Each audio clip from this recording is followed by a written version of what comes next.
Yeah. All right. Testing. 1, 2, 1, 2. Mic check. Mic check. Microphone check. 1, 2. 1, 2, 1, 2. 1, 2, 1, 2. Yes, so. Yeah. Woo.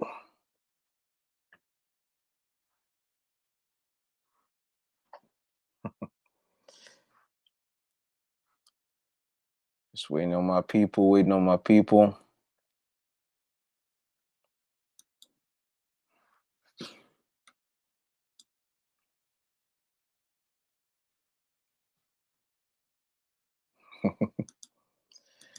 All right.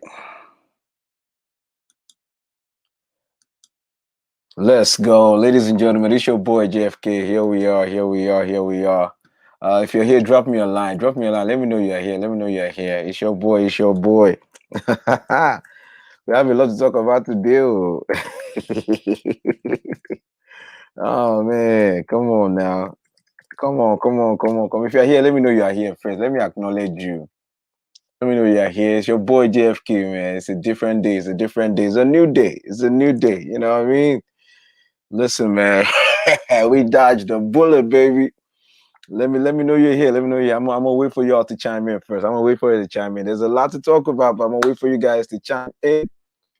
Yeah, man. You know I'm happy. You know I'm happy. You know that already, man. I don't even need to like front. If you're here, let me know you're here. Let me know you're here. Talk to me. All right. Yeah. Yes, so I see is in the building. How far now? Please talk to me. Let me know you're here. Let me shout you out. Man. Boys in a good mood. Boys in a good mood today. Boys in a good mood. Yeah. Listen, man, we dodged the bullet. You know. And I know a lot of my people out here, they're gloating. I've been restrained, all right. I've been gentlemanly. I've been gentlemanly, you know. I've been trying to calm down, ladies and gentlemen. So but let me know if you're here. IC's in the building. So Joe Biden is the 46th president of these United States. Boom, right? Boom. That's it. Everything else is, everything else is gravy. Everything else is gravy. And I know a lot of people are like, hey, will they let it? It's not about that. The system in place for all these years that's going to make sure that things work out the way they should. And that's why the thing is this: it was so important for us to do this because we're seeing exactly how this man behaves. It makes him more. I'm more grateful now that we voted him out. This behavior that Donald Trump is exhibiting now makes me more relieved that we voted him out. Can you imagine? Can you imagine the type of man we're talking about in the White House? Have you ever seen anything like this? When we were kids and we used to play games and you'll be seeing one guy is losing and he'll take the whole table and toss everything over. And we used to say that was a bad loser, a horrible, there's no sportsmanship there. Can you imagine if this man had more years to inject his poison into this system? Look at people online, people who know better, people who know what happens in an election, people who know that it should be conceding right now. Look at what they're saying.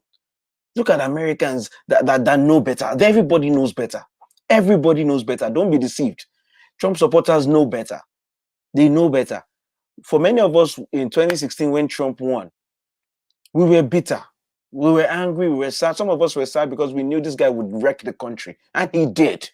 Here we are, 240,000 Americans later, dead. We knew he would wreck the country for so many reasons, but let's not get to that right now. But look at how they are behaving. Look at what all the rubbish they are doing.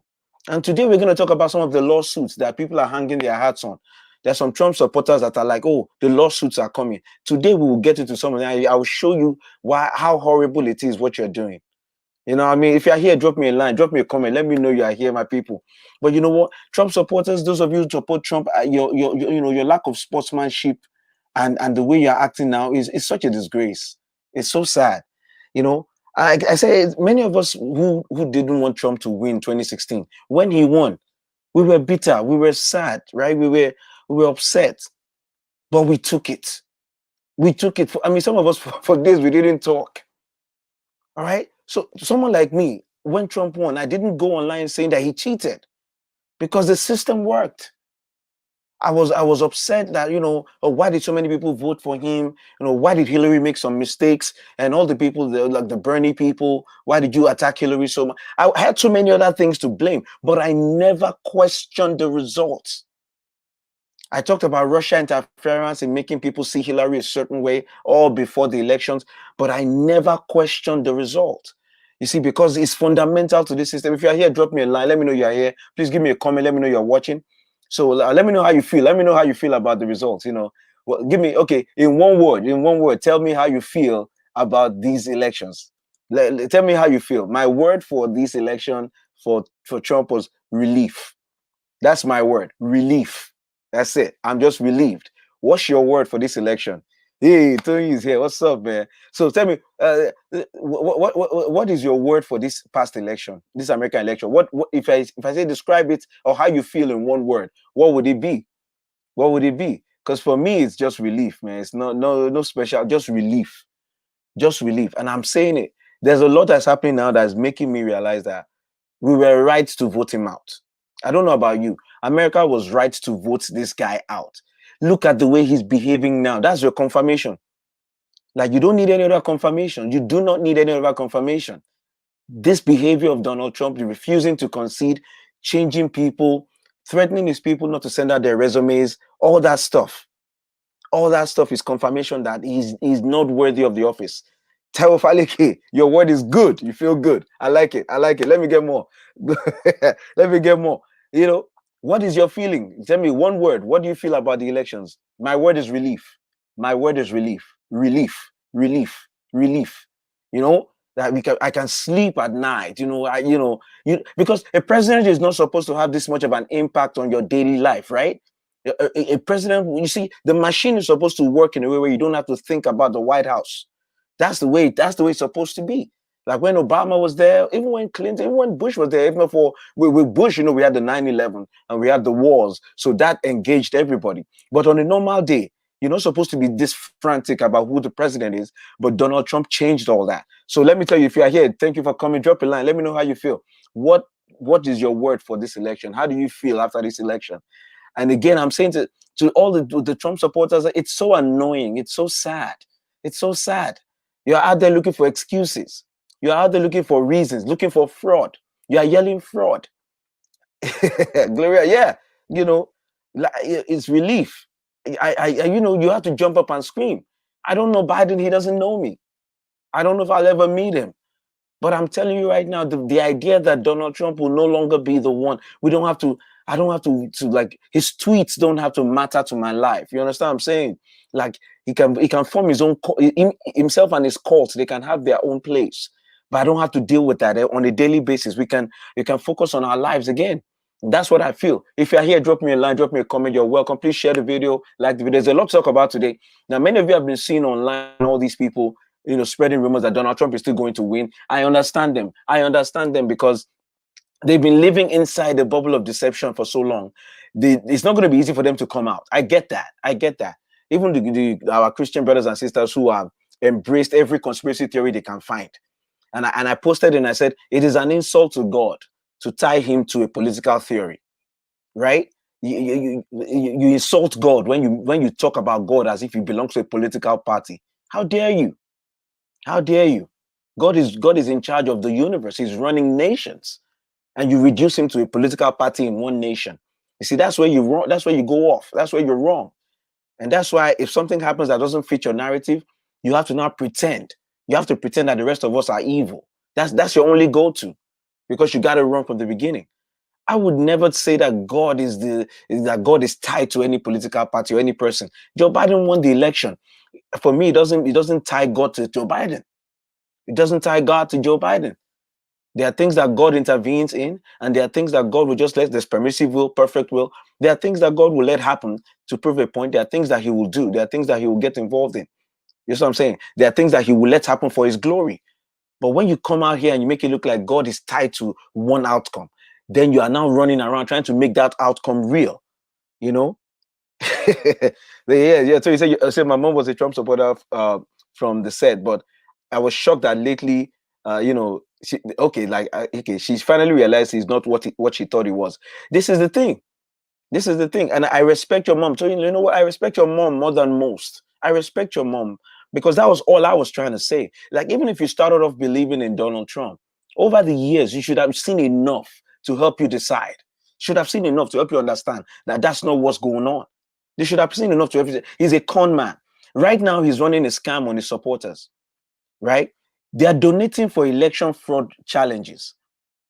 But the fine print on the collection, everyone, they found out. The fine print on the collection says that 60% of it is going towards the Donald Trump election fund generally. In other words, he can use it to retire debts that he owed from his rallies. You are paying for his rallies. You are paying all the money he owed for his rallies. That's what you're doing. Because the election challenges he's doing, they are small, they are inconsequential, and they are disappearing by the day. We'll talk about that later. His election challenges are disappearing. The money you are donating for the election fight, he's not using it for that. 40% of it is going to the RNC. They're going to use it for the Georgia fight. You're being deceived even in this hour. Even in this hour, Trump supporters are being deceived because this guy is a scam artist. He's a scammer. He needs money for when he leaves the White House. He needs money. This man needs money, and you are being suckered again. You are being deceived again because of your fervor and your passion for him. You are donating money. You remember those of you who donated to his wall. Tony, that's what I'm saying. You know, they're collecting a fund for the recounts. They're collecting a fund for the electoral fights. So people are donating, but they don't forget they raised over $1 billion for the election in the first place. He didn't spend all of it. Just like the last time he won, they raised about over $1 billion. They raised so much money for the inauguration, about $100 million for the inauguration of Donald Trump in 2016. About $100 million. Barack Obama raised about $50 million for his inauguration. The difference was Barack Obama had so many inauguration balls and parties, they could account for the money because he spent the money on different inauguration parties. Donald Trump raised more than Barack Obama by he doubled what Barack Obama raised. They spent only 30% of that money on inauguration. The investigation into what happened to the rest of the money is still ongoing. It's one of the things that caused the fight between Melania and her best friend, who helped them organize some of the inauguration balls. So he's scamming. It's a scam.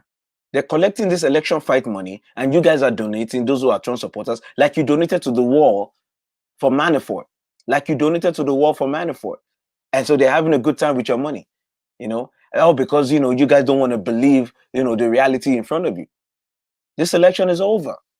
This election is over. It was over on Saturday. It was over before Saturday, but the networks are trying to be careful just because of you guys. Just because of what will happen with Trump supporters. What will happen with Trump if he tweets. That's why they were taking it so easy. They didn't want to call it too soon. And the ones that called Arizona early, they were nervous because Trump was ready to destroy them for calling Arizona early, even Fox News. But here's the issue. This is math. You have to count. If you can count, you know what's going to happen. These calls are made by guys who are statisticians. These guys are following data. They're looking at where the count is coming from. Please, if you're here, drop me a line. Let me know you are here. Let's just chat. Let me see what Tony's saying.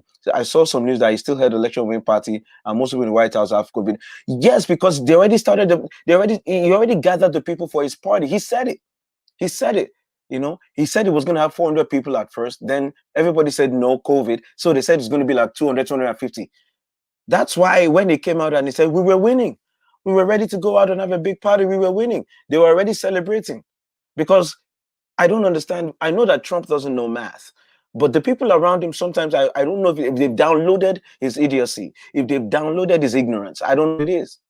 Because if anyone was able to do math, they would have told him on that day, the count he was looking at was not the full count. And it's amazing. It's amazing how, the people were believing his nonsense. And I told someone, I said, look, in 2016, when Donald Trump won, this is the same process we used. The difference this time is that the mail-in votes were more. And we all know why. We all know why there were more mail-in votes, because more people voted by mail because of Corona. Because of Corona. Everybody acting like they're shocked that the mail-in vote is coming from Mars. No. You didn't fix Corona, so people had to vote from their house. And they mailed it in early, and Joe Biden and Democrats told their people, mail it in early, get your ballot and mail it in early. They had that was their strategy. Donald Trump's strategy was to do rallies and get his people to rush to the polls. Everybody put their strategy into operation. Donald Trump's strategy yielded fruits at the beginning of the count. Donald Trump's strategy got a lot of Republicans voted in. That's why the Republicans can't say nothing about him, because he helped them win. And that's legit. Do you understand what I'm saying? Mitch McConnell won his election to be reelected, and now, right now, he's Speaker of the House. That's legit. Republicans kept a lot of their seats in the Senate. That's legit. Republicans won back some seats from Democrats in the House, in Congress. That's legit. All of that was part of this same election. But y'all want to say that one part of the election, which is the one that put Joe Biden in the White House, is fraudulent. But all the other parts of the election were, what are you talking about? Why are you doing this? You know, and that's the danger. Tony, you're right. Is that America has always been respected for transparency. Trump has destroyed the concept of America as a democracy. We can only repair it. We can only repair it. But make no mistake, Donald Trump is no longer president. As of January 20th, he's done. He's done. And I've been online having conversations with people who are doing calculations and machinations. They think it's the EPL. They think this is Bundesliga. If Arsenal can score 3 on the next leg, and then if you have 3 points, no, bro, that's not how this works. That's not how this works. It's the Electoral College. It's the same nonsense that brought Trump in that's taking him out. And it's so annoying to have to see you guys pretend like you don't know how math. Nah, there's no watching it. It's just, this is annoying, and this is sad. This is sad. The same Electoral College that brought Trump in. Those of us who didn't want Trump to win, we were sad, right? I remember cuddling on my bed after Trump won and just shivering back and forth like, oh my goodness, he won. Fine, he won. Electoral College votes, eventually he made 306. That was it, Trump won. We didn't like it. We wished it wasn't true. We wished it wasn't true, but on the next day, and Hillary Clinton considered the day after, in a 24-hour cycle. She didn't consider the night, because like you guys are saying, and that's why I don't begrudge Donald Trump and his people for wanting to count the votes. That's not the issue here. But you're using the count the votes. Sister Stacey, it's not about being annoyed. It's just about there's no more. It's so sad that, all of a sudden people now understand American politics more than they used to, just so they can help Donald Trump pull off a miracle victory. It's unfair. Then that's the thing you're not thinking about as a Trump supporter. It's unfair on Joe Biden. It's unfair on Joe Biden. It's very unfair. It's very unfair to have to do the work and to win, and then have everyone start to challenge your victory. Everyone now has an idea of something magical that is going to happen. Did you explain to me how you think it's going to work in America if tomorrow morning, by some magic, you now reverse the election and say, no, Biden didn't win all the votes he won. The 80 million that voted for Biden, they didn't really vote for him. There was only 20 million that. How do you think that works? What is going to happen with that? Because you have to overturn the things you have to overturn for Trump to eventually now win are just amazing. You'd have to cancel Pennsylvania. You'd have to cancel Arizona. You'd have to cancel Nevada and Georgia. You'd have to cancel all those votes and flip them for Trump somehow. I don't know. I don't know what's going on with you guys. I don't know. But you know what? I'm not annoyed, because I know what's going to happen by January 20th. I'm confident. And the thing that makes it so interesting is, do you see, as Sister Stacey, I'm going to engage you a little bit. And this is what I mean. You are comparing the case of Gore like everybody else. That is not what happened with Gore. The recount in Florida mattered because there was only one state left, and that recount was going to determine who got 270. When the Supreme Court told them to stop the count, Bush was ahead. That was the difference, by a few thousand. That's not what we're talking about. That's not what we're talking about. Right now, Sister Stacey, the count is still going up. The latest numbers today are giving Biden a bigger margin. The recount in Georgia is only going to end up giving Biden more. They found out in Arizona. Arizona has certified. Do you understand? Like, and you know what? And that's the thing about Trump. That's why I'm glad he's gone. You know, no. Listen, it's the only example you've brought up. There's a reason you brought it up. There's a reason you brought it up, Sister Stacy. You know, there's a reason you didn't just, it wasn't random. And you're not the only one talking about that. A lot of people use that as an example. And that's what I get upset, because people don't want to go into the details and see what's really happening in every particular matter. Right? And that's what I don't understand. Why is it that this was okay for Trump to become president?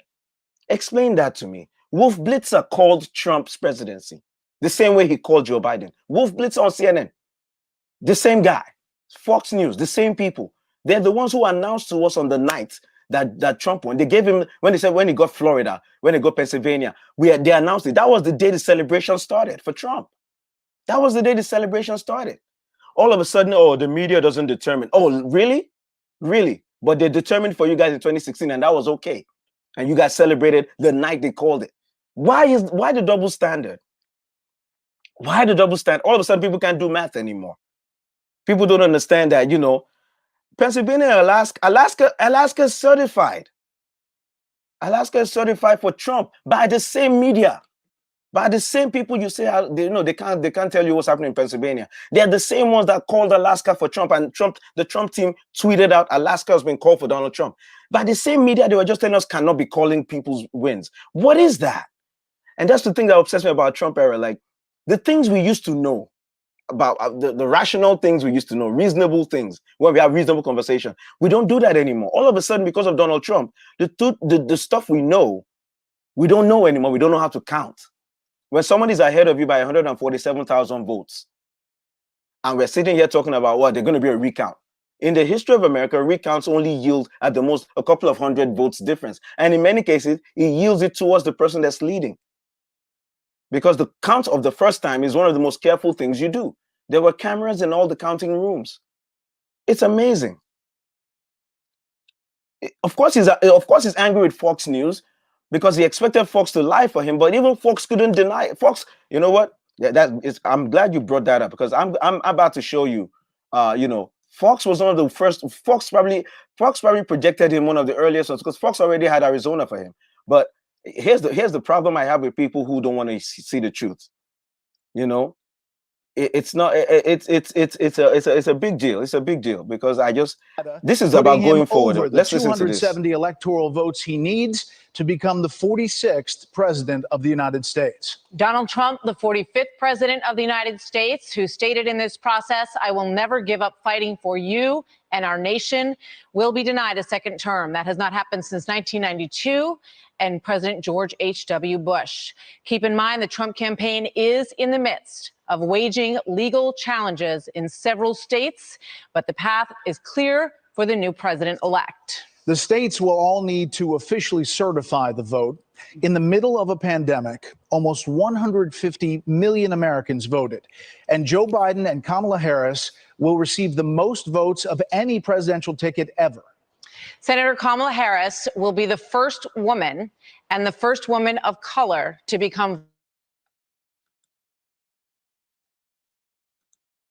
All right, I'm gonna pause it, because this is the conversation we're having. This is the same way they call Donald Trump. This is the exact same way they call Donald Trump. And, you know, nobody begrudges a candidate the right to go ahead and challenge votes, to go ahead and wait for a full count, to go ahead and that's fine. But the allegation that this was stolen is so ridiculous. It's so unfair. It's so unfair, because it means that you're indicting the entire system and you have no proof. You realize that Arizona is you know, Arizona has a Republican governor. Georgia has a Republican governor. Secretary of State in Georgia is a Republican. If they have any incentive at all to cheat, it will be to cheat for Donald Trump. That's why there's a problem in Georgia right now. There's civil war, because a lot of the Republicans who are loyal to the governor and Secretary of State, they're upset because Kelly Loeffler and Perdue are with Trump, saying that there's been fraud, and the governor and the Secretary General are asking, where is the fraud? Show me the rigging. They can't. And that's why the cases, they have cases in court. Their cases are getting thrown out. There was a mailman that said that, oh, there was a shenanigans. They called him, he signed an affidavit withdrawing his entire claim. That's what's going on with the lawsuits, because they're all based on lies. They're all based on lies. And you know what? I mean, there's no need to argue as much, but I just feel like I still feel this sense that maybe we can still, have this communication so we can change some people's mind. If you're here, let me know you are here. My dad Akukum is in the building. Let me put daddy's comment online here. It's all about memory lapse. Excuse them, but they're not allowed to have their exactly. It's memory lapse. It's memory. All of a sudden, people don't know how to count. All of a sudden, people don't know how elections are called. You have stupid, you have Giuliani standing there. Oh, the networks have called it. Oh, who said this same guy that was celebrating when the networks called Trump? It's unfair. It's unfair and it's cruel. It's cruel. Like Joe Biden doesn't have to deal with, being treated like, he didn't win because we have a 3-year-old in the White House throwing tantrums. This is amazing. And it justifies the reason why he was voted out. You see, more Americans realize, like I've been shouting for months, more Americans realize that Donald Trump is rubbish. That's all that happened here. That's all that happened here. More Americans realize he's rubbish. And those who have deluded themselves to thinking that he's some kind of, agent of God for 8 years, you have forgotten that, God allowed Samuel to anoint Saul, but then tore his kingdom away from him. You don't know that God can do that. Right? That's not in your Bible. The only thing in your Bible is that no, Trump must win another 4 years. That's the only thing. All your Bibles say only one thing now, that Trump must win another 4 years. And when you're now disappointed, you think you can rubbish God with your own desire. No, you are the one who fails. God never fails. God never fails. If you say you receive something from God and it turns out not to be right, you check yourself. You don't check God because he's not wrong. It's you. And it's so ridiculous. It's ridiculous. And I'm sitting here, I'm just gonna wait. And I tell my people that we just got to wait because the math, the more they count, the more Biden is winning. Do you understand that? He's on track to win 80 million popular vote. 80 million. The gap between him and Trump is about to be 5 million votes. Are you listening to this? Hillary Clinton only had 3 million votes, with which she beat Donald Trump in the popular vote. Joe Biden is about to get 306 electoral and 80 million popular with 5 million more than Donald. He's about to blow him out. He's about to literally blow this man out the water. And these lawsuits are fading. They're all fading, and there's a reason. Because they're all based on lies. Let me tell you something. If you premeditate a lawsuit before the activity that you're going to sue about, we already know where you're coming from. Donald Trump called the election rigged before the election happened. And so now that election has happened and he's lost, he's revamping that. Oh, I said it was going to be rigged. Now, do you understand what they're doing? The GOP is reaching out to people, asking them. They're asking people, if you know any rigging, please tell us. Is that how it works, y'all? Come on, y'all. They set up an election rigging, system, and then they start soliciting calls for election rigging. That's backwards. That's backwards. You're supposed to have the evidence of the rigging, and then you initiate a lawsuit. You had your lawyers ready to file suits, but you can't find evidence. Now you're begging people for evidence. That's why everybody started messing up their phone line. They set up a phone line to receive. They set up a phone line to collect evidence of voter fraud, and people flooded the phone lines with prank calls. That's what you deserve. If you're here, drop me a line. It's your boy. Please like and share. Let's talk about it. I've been asking people, what's your one word for this election? I've gotten good relief. My own is relief. Just relief. And Donald Trump's behavior right now makes me even happier that he was voted out. This tantrum he's throwing right now convinces me further that we cannot afford this guy another 4 years. This is a child. This is a rude, uncultured, indisciplined child we have in the White House. That's what we have. It's a good thing we voted him out. It's a good so that we can see this particular behavior. We know these children, right? These kids, when you were younger, you know this kind of kid, right? Where you're beating him at a game and he decides to take the ball and go home. Or you're beating him in draft and he will decide to toss the whole draft board upside down. One day, this is the question. Must he be the winner? Must he be? He won once. He beat Hillary Clinton. He denied Hillary Clinton a lifelong dream. Hillary Clinton had been working all her life so hard to become first female president. Hillary Clinton, whatever you think about her, you will agree with me that she had been working hard to become president. She couldn't do it when Barack came up. She was denied. Then when Obama was done, it was supposed to be her turn. And Donald Trump denied her. Good for him. Donald Trump denied Hillary Clinton the chance. Good for him. But now that it's his turn, he can't take it. And this is what annoys me about those who support him. Look at the man you're following. A man with no dignity, no self-respect. A man who is unable to take a loss. We knew him anyway. We were told there have been books written about how he cheats on the golf course. He cheats on the golf course. He gives himself, he starts championships that he himself can win. And then he gives himself the championship. That's the kind of man we have. So we're not surprised. If you're here, drop me a line. I appreciate you. Please share. Let's talk tonight. So today we're talking about some of the things surrounding people are anxious, right? People are anxious about, oh, what's going to happen? Trump is challenging everything. Is Biden ever going to be president? This nation has a system. And unfortunately, a large part of that system, it depends on Mr. Shade Yara. He's a sore loser, more than sore. He's a bitter man. He's a bitter man, vindictive and bitter. Sister Stacey, what will you be saying when he's in for a second term? I don't even know how to answer that question, because for him to come in for a second term, this election has to be nullified, right? Right? I mean, in essence, Sister Stacey, let me answer that question though. Hey, BC, you're in the building. Sister Stacey, I mean, you're having a conversation. For Trump to have a second term, this entire election has to be nullified, right? His 270 electoral votes going to 306 has to be reduced back to 232 or something, so that Trump can get to 270, right? In order for Biden to be removed and Trump to come back as president now, right? Everyone else has to be wrong. The courts have to be wrong for throwing out all the stuff he's doing. And by the way, when you overturn this election, I'm asking you a question. You're saying composing. You see, don't deflect to emotion. Me being emotional is normal. I'm on a live show. I started doing FB Live because something was rallying me up. That's not news. I'm asking you a question. In other words, you asked a question. In order for Donald Trump to now come back and win this election that he has lost, this election itself has to be nullified, right? We have to roll back, all the votes that Biden got, only just enough so that Donald Trump will not be the one to overtake, right? We have to throw out the 80 million ballots have to become rubbish.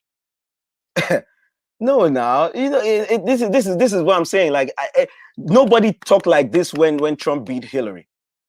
Nobody said this. People were angry that Trump won. People were upset. People were sad. I will tell you, I was sad. I was upset. But I didn't ask to nullify the election. You understand what I'm saying? So it shows a sign about what is it about Trump supporters that when you have something like this, you can't ask me that question if you don't answer mine. I'm sorry, Sister Stacey. You can't ask me if you don't answer mine. Somebody asked me the question before the election, says, if Trump wins, what will you do? And I answered. I said, if Trump wins, I will apologize to everyone I've offended, and I'll take it like that. There's nothing I can do. It's another 4 years. That's a legitimate question. The question you're asking is not legitimate because the election is over. Election is over. The election is done. The world leaders that are calling Biden, they're not going to recall their congratulatory messages. And by the way, if you undo this election, then Mitch McConnell didn't win. The Republicans are not in office. The Republicans did not win back 6 seats from the Democrats in the House. You see what I'm saying? That's the issue. It's not a legitimate question. Because you're asking me that your question is, if this legitimate election is overturned, what will I do? It wouldn't be a question of what will I do. The country is upside down. We're done. We're done. Because the only piece left that Donald Trump has not tarnished in America's image is this. The only thing left, and even this one is doing a good job of really destroying the America's reputation. Everybody all around the world is saying America's election was rigged.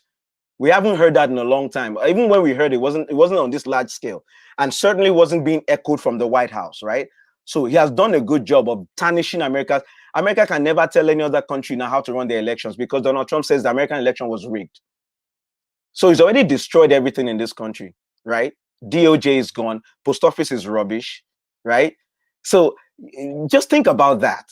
If you just think about that, this once great nation, this nation that other nations used to look to for elections and say, oh, one day we'll have, as a Nigerian, we used to dream about, one day we'll have elections like America where it will be free and fair, and the winner will the loser will congratulate the winner, and they will switch offices, and the outgoing president will help the new president transition.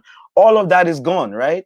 That tradition is over, because we have a 5-year-old in the White House, a tantrum throwing 5-year-old, and we're having these conversations about, there's nothing left. It was going to be the election was going to be the only thing left, but that's gone, because you and I are sitting here talking about what if an election that has been called for someone gets overturned and given to the guy who's losing. Then we're done, because now you are a dictatorship. Now you are a fully authoritarian country where you are reversing elections. Think about what you're saying. Think about that. Think about it. You're going to reverse an election. You're going to reverse engineer an election and give it to the guy who was losing before. Come on. Even in Nigeria, the rigging is done before the election.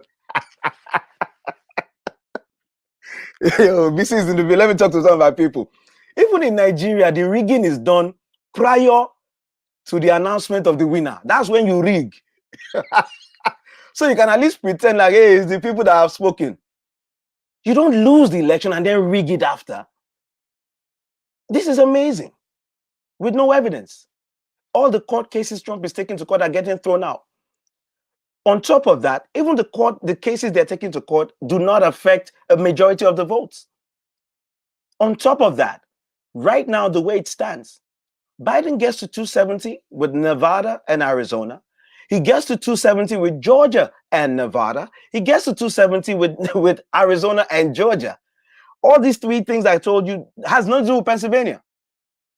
He doesn't even need Pennsylvania for 270. I'm giving you Pennsylvania. Overturn Pennsylvania and give Pennsylvania to Donald Trump. He still doesn't get to 270. So the kind of cheating that you would have to do to overturn Arizona, Nevada, Georgia, and Pennsylvania to make Trump win, it would be amazing. It's not about that. It's not about statistics. There's some things that are just clear. We as statistics had arguments. I remember Sister Tohon also. We had arguments before election. And I laid down all the reasons why Donald Trump should lose. And they have come to roost. This is what Trump and Trump supporters are not getting. Back from the result, it's not a thing. I don't know how Trump supporters think the rest of the country, because let's do the math. 80 million people voted right now for Biden. Trump is at 70-something million. You're going to take the 80 million and you're going to push aside their votes. And you're going to say it's all fraudulent. But the 74 million, that's good. And I don't know how you're doing this. I don't know how you're doing this.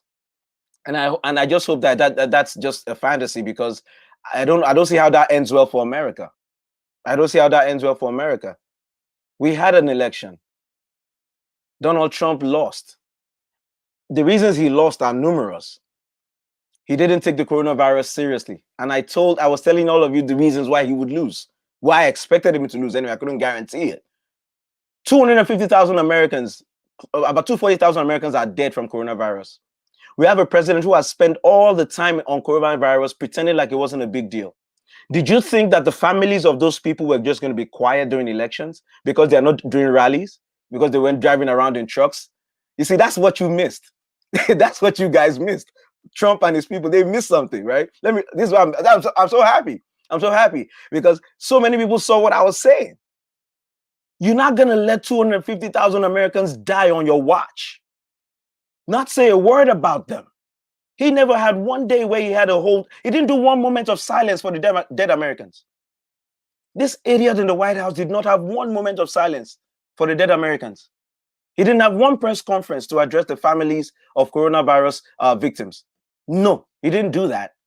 He kept trying to downplay the number. He had the nerve to go, this man had the nerve to go on a rally and say it's not affecting anybody because it's only affecting old people and people with compromised immunities. This is what Donald Trump was saying about old people during the election.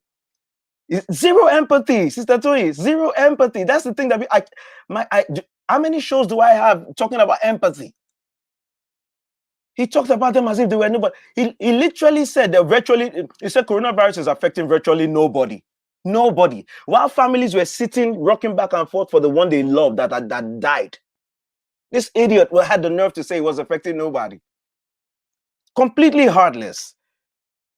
He said he should clap for the young people. I think it was in Pennsylvania. He said, clap for the young people. They have such a great immunity. So the old people are not humans. So this moron was now surprised when the old people sent in their ballots by mail. Oniranu, he was shocked. Listen, as it says, it's not like, it's just about this. I told somebody this was about numbers. There are those of us who believe certain things about how Donald Trump has handled this country. The question was, how many of us are on that side, and how many are on the other side who think he has done a great job and is wonderful and is the messenger of God? That was all this was about. And that's the math we were doing. And hopefully, we were hoping that there'll be enough of us on each side. Each side was hoping, I have enough people who support my position, who are in the right places, like in the right swing states, and we give him and in the popular vote too. That was all. This was an experiment in mathematics, in statistics. How many people of voting age who are registered to vote, who are likely to vote, will believe Donald Trump, and how many will believe that Donald Trump has been lying? And that's the issue. The lack of empathy, I think, was more of a factor. I told someone, they said, oh, just look at his rallies. Look at his rallies. Do you know who doesn't go to rallies as much? People who have lost people. People whose family members died of COVID are not likely to go to your rally, sir. So Joe Biden may not have rallies. And even his rallies will be drive-through. They don't have as many people. People who are sad and upset and are angry with the president, most of the time, they're just sitting and waiting for their day to vote. That's what happened to Donald Trump. That's what happened to Donald Trump. No empathy. It was all about him.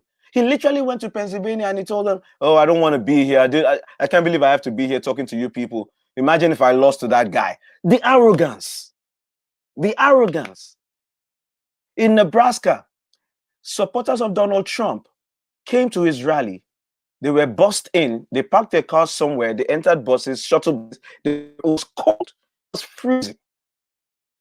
Donald Trump finished his rally, left. Those people were stranded for hours because of traffic and the buses coming to get them.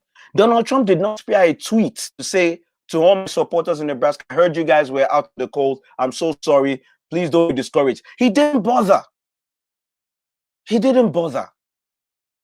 And now you're shocked he lost? You're shocked he lost? The reason for him to lose were piling up. He called Black Lives Matter people thugs and criminals, and he sided with law enforcement to beat them up and arrest them and charge them. Himself and Bill Barr were waxing strong about how, oh, we're going to deal with the protesters. Yeah, people who were fighting because they were getting killed. Disparage them.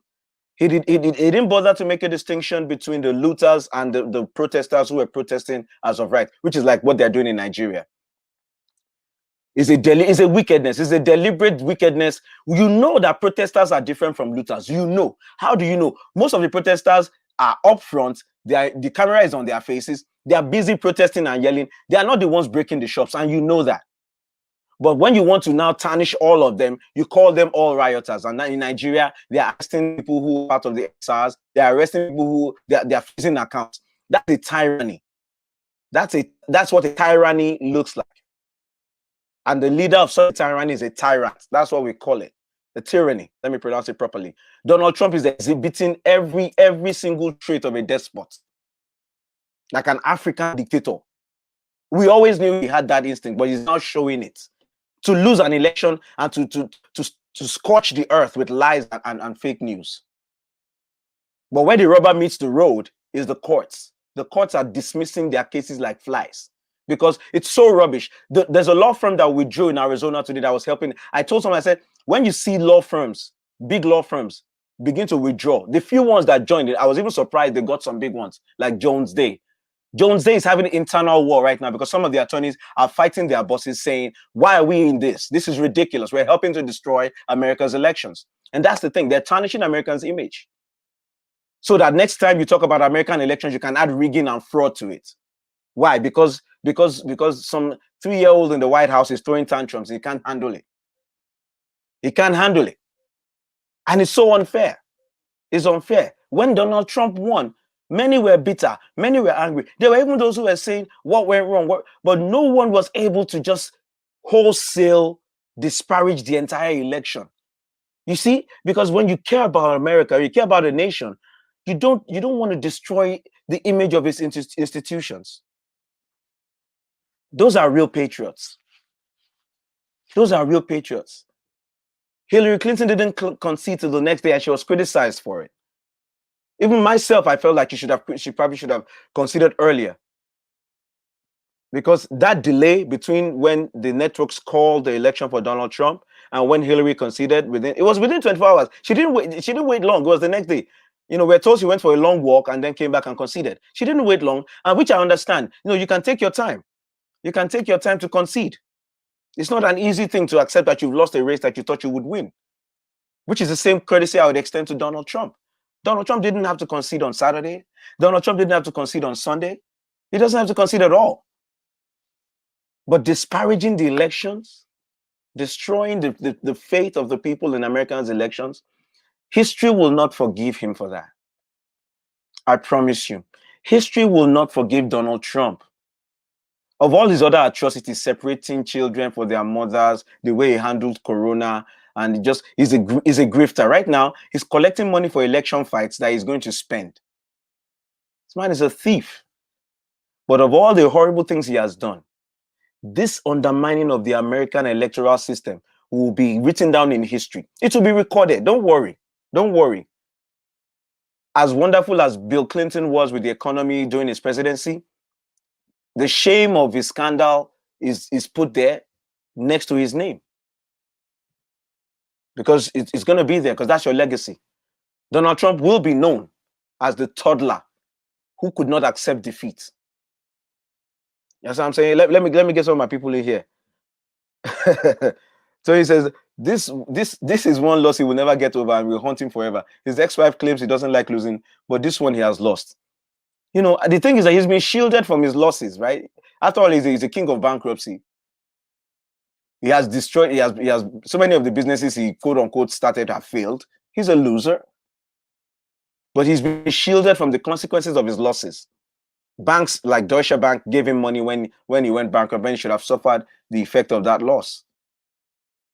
But this time around, there is no shield. You have lost, Mr. Trump. You have lost. You're no longer wanted. 80 million Americans have spoken. You are ridiculous. You're a rubbish person.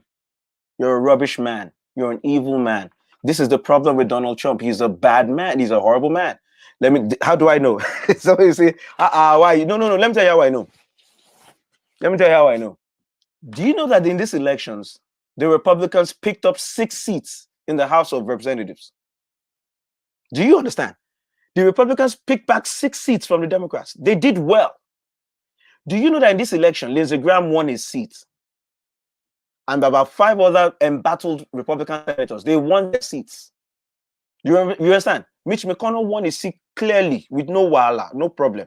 Even though he laughed at the idea that he wasn't giving us stimulus, he won.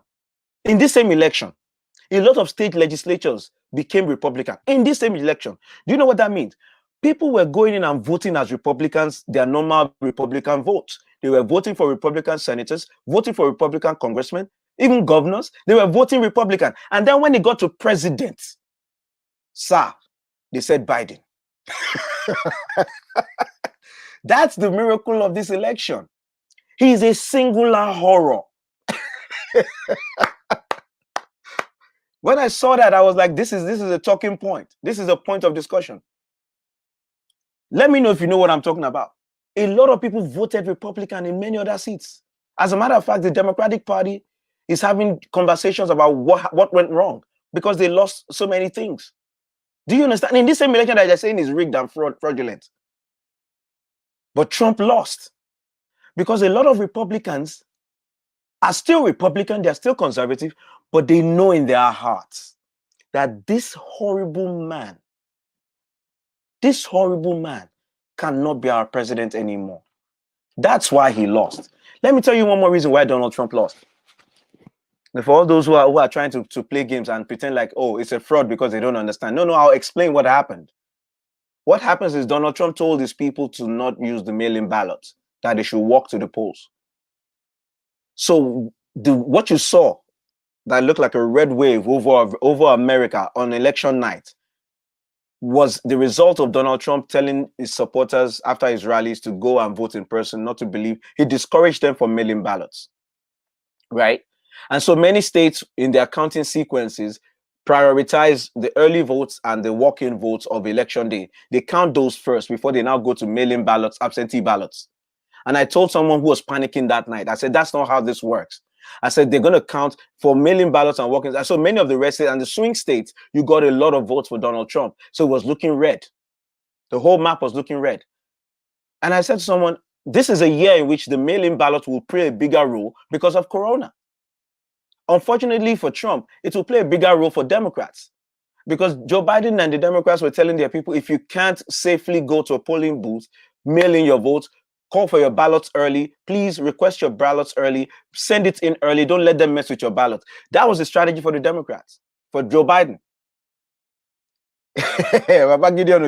He shot himself in the foot. Now, no, there's an argument to be said, like whether or not mail early or walk in early, the count is the count. Yes, but the effect of the election in which Donald Trump thought he was winning, if he ever thought so, and he wanted to call it off in the middle, and then all of a sudden the back surge came and cleaned out his lead, was caused precisely because of what he did. That's what made him look like a loser. Because after looking like, oh, but I'm winning, and then the shock and the surprise of the mail-in ballot that destroyed him. In addition to that, sir, no, because if you are informed, you will not participate in rubbish. In addition to that, the urban centers of all those major cities, right? Phoenix in Arizona, right? Milwaukee in Wisconsin, right? Detroit in Michigan, and the surrounding suburbs, right? Philadelphia and Pennsylvania. This is where Donald Trump got destroyed. And that is why he shocked him. Sister Tony, this thing shocked the guy. Say, who are these people? Then let me tell you the additional shock. You know, I spent months before the election crying about how they were trying to suppress the votes, crying about what they were doing with the mail-in ballots, how they were taking mailboxes away. The joy who has to go to the jail. All the things they did to destroy the chances of people to vote. Greg Abbott, removing mailboxes and drop-off boxes and reducing it to one in counties where they know that there's a large population that will need these boxes. They were doing all those things with the intention of suppressing and depressing the turnout in the major cities, in the democratic heavy areas. What shocked them, which is what I was praying for and what happened, and I'm glad, was that people that they were trying to suppress got upset. I am so happy. Many of you, as you can see, my post that day was, I said, I love black people. I love my black people. Because what the black folks did was like, why are you trying to suppress my vote so bad? That was the feeling in many of the people that I talked to, like, why are they doing this? People who don't even normally vote, they were just upset, like, why are you trying to suppress my vote? Why are you taking the mailboxes away? Why are you reducing polling centers? What are you doing in our communities? That's why we have. So people reacted to that by lining up for 8 hours. I only did 4 hours. My wife did 4 hours. We only did 4 hours. People lined up for hours because they were upset at the attempt to keep them from voting. I was betting on that. I was praying for that. I was hoping for that. And I say, America, please punish them for trying to suppress your vote. Punish him for trying to undermine the post office. Punish him for trying to destroy the integrity of the mail-in vote. I posted it. I'm glad. I know it wasn't my post that made people do it. It's just my expression, and I'm glad they did it. They were shocked. Do you understand what happened in this election?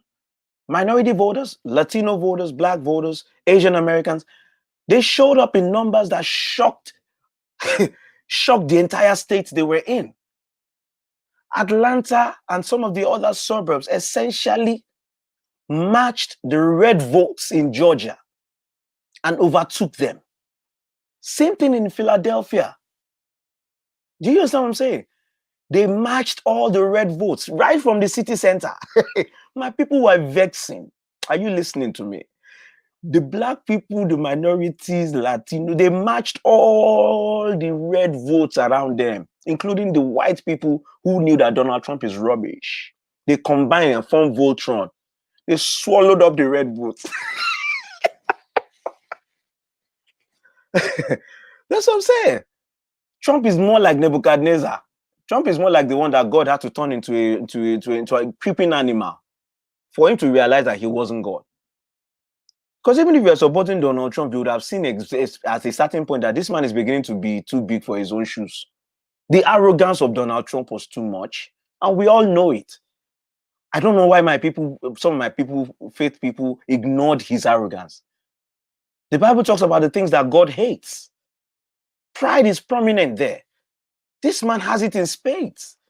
And somehow you're convincing me that he's the most Christ-like option because of 2 or 3 policy issues. That's what I'm saying. When he was voted for in 2016, many of us knew he was rubbish. Hey, got Felix in the video. Have fun. I'm just saying some stuff, you know. That's why Donald Trump lost. Stop looking for fraud. Stop looking for rigging. Stop looking for dead people who voted. The dead people didn't vote. Oh, I like this line I'm about to say. Yo, somebody, BC, help me remember this line. Start help me remember this line. But Gideon. I'm about to say something. I'm about to let Dead people didn't vote. The families of people who died during COVID voted. That's what you're confusing. That's where you're shocked. That's your surprise.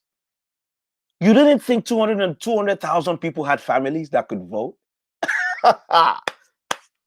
What an idiot Trump was.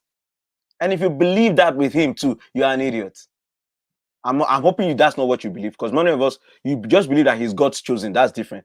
But if you believe that the people that died will have nobody to vote on their behalf, you messed up. Not just the people that died, though. And that's the other thing. Coronavirus, people are talking about it as if death is the only thing that was bad about it.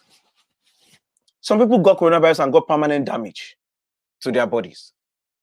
Some people got coronavirus and could not see their family members. The damage of coronavirus was bigger than just the death. The death is major, is prominent. But coronavirus has destroyed so much. Even the businesses that we're trying to reopen for, there's a reason. It's the virus. Everybody's talking about reopening as though we can step over the virus and reopen. If your leadership doesn't focus on the problem, you will open and you will close again. Nothing Christ-like about him, and yet people want to put him up as if he's the Messiah. That's why I said, if you have bet your anointing on Donald Trump's victory, I'm sorry. Sorry, because you've been disappointed. Next time, bet your victory on political contests.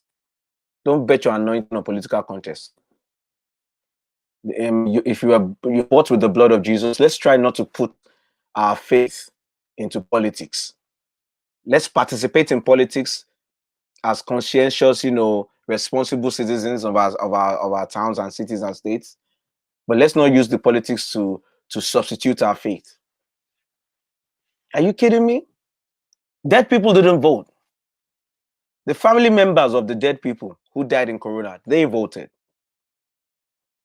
And many of them were too grief-stricken to go to any rallies. So when Donald Trump was doing his rallies, they were home looking at the empty chair next to them. Rubbish. Of course you lost. I'm so happy. Trump didn't just lose. He lost the popular vote and he's losing the electoral college vote. A complete victory. Gift of the spirit for Donald Trump. How? Those of us who are raised and born and raised as believers, we are struggling. We are pleading with God to help us. There are things in our lives that we're asking God to deal with that we know.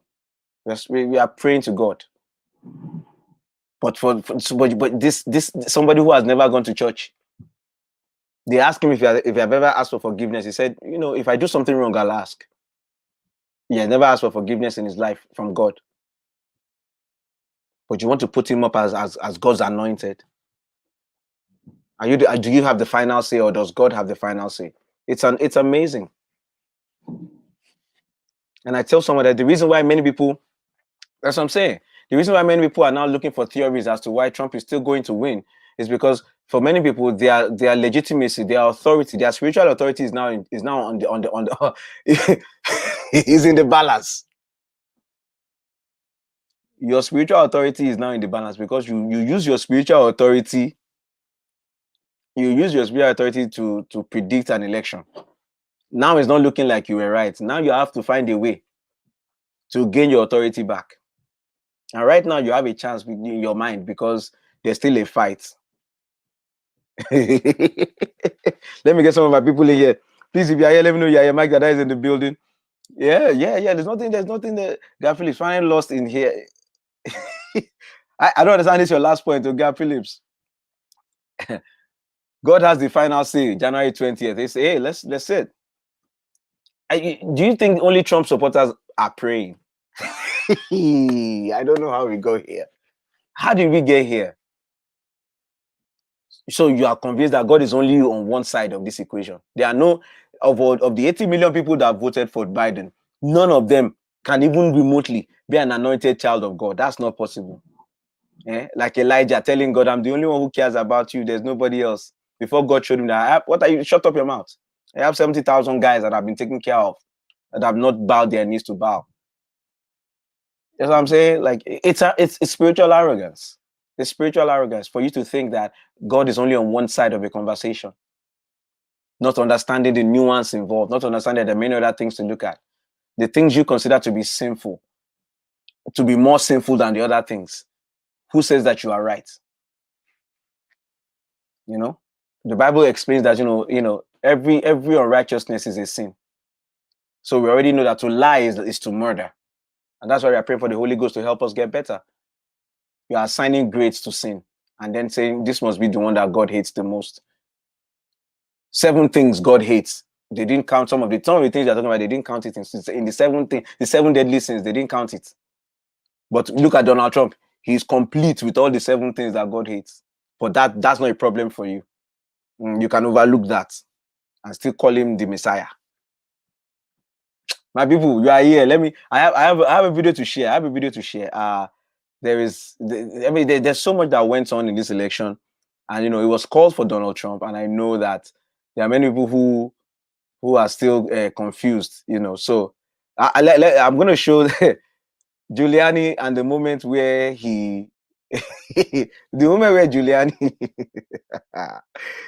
Giuliani realized that Donald Trump had lost, and then he was doing his press conference. Now, many of you have heard about this story about Giuliani finding himself, in front of the wrong place, in front of the wrong 4 seasons. I mean, this is the gang that can't shoot straight. I mean, anybody that would trust Giuliani with such an assignment of saving the president's electoral chances is just wrong. Let's hear. Let's go. Case. And I know you won't accept it because of your hateful biases, but let's see if you can try thinking rationally.